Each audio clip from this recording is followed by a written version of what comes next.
شوفوا معايا تبارك الله على قوام كيفاش داير هاد الصابون ديال القهوه، راه كنز حقيقي للوجه والجسم كامل. وشوفوا الكثافه والنعومه ديالو، هاد القوام هكذا داير حيت كيصفي البشره من الاعماق، كيحيد البقع الكحله والتصبغات، وكيخلي الوجه كيشعل ومجبد، كينقي وكيوحد اللون من اول استعمال. جربوه وردوا عليا الخبر في التعاليق. ونبداو الوصفه ديالنا. واول حاجه عندي هنايا 3 ديال المعالق ديال القهوه العاديه المطحونه، غنديروها في كاسرونه وغادي نزيدو عليها 2 كيسان ديال الماء عادي. علاش اختارينا القهوه العاديه؟ حيت هي كنز طبيعي للبشره. القهوه غنيه بمضادات الاكسده والكافيين، هاد المكونات كيحيدوا التصبغات وكيقشروا الخلايا الميته وكيحاربوا البقع الكحله اللي كتكون في الجسم وفي الوجه. ومن بعد غادي نديروها فوق البوطه طبخ مزيان. وغادي نجيبو صابونه ديال الطوس العاديه الطبيعيه وغادي نحكوها في الحكاكه الرقيقه.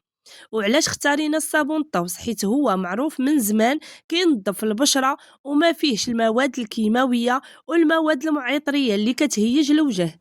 وشوفوا معايا من بعد ما طبخناها كيف ولا اللون ديالها غامق وخاسر، وهنا كاع المنافع ديالها طلعات في الماء. ومن بعد غادي نصفيوها في الصفايه مزيان باش نحيدو داك التخت ويبقى لينا غير السيروم الطبيعي ديال القهوه. ومن بعد ما صفيناها غادي نكبوها في هاد الزلافه وهي مازال سخونه.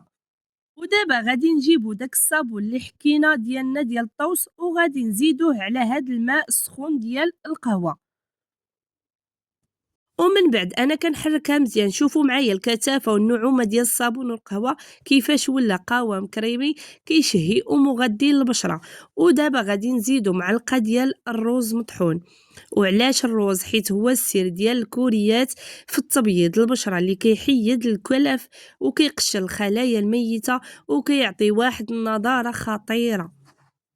وغادي نزيدو معلقه ديال النشا. وعلاش النشا؟ حيت كيجمع المسام الواسعه وكيتحكم في الدهون الزايده وكيعطي تفتيح فوري ومظهر مجبد للوجه. ومن بعد غادي نزيدو الحليب بودره اللي هو نيدو، حيت غني باحماض وفيتامينات اللي كتغذي البشره من الاعماق وكترطبها وكتحيد البقع الكحله. وغادي ناخدو نيسكافي اللي هي القهوه سريعه الذوبان، راس ديال المعلقه ديال نيسكافي.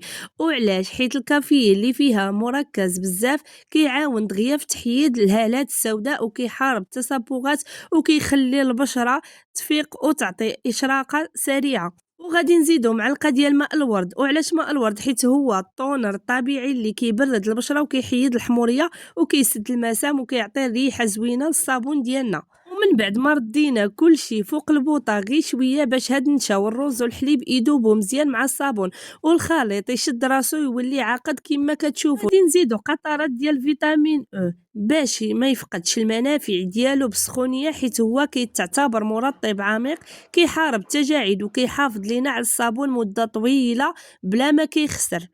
ودابا غادي نجيبو دوك القوالب السيليكون وغادي نكبوهم فيهم الخليط ديالنا وغادي نخليوهم يبردوا. وهنا من بعد ما بردوا شوفوا معايا تبارك الله الصابون كيفاش داير فاش كنجبدو من القوالب، شاد راسو ورطب وكله منافع كيصفي البشره والجسم. وغادي نجمعهم كاملين في واحد الزلافه باش يبقاو مقادين ومجموعين.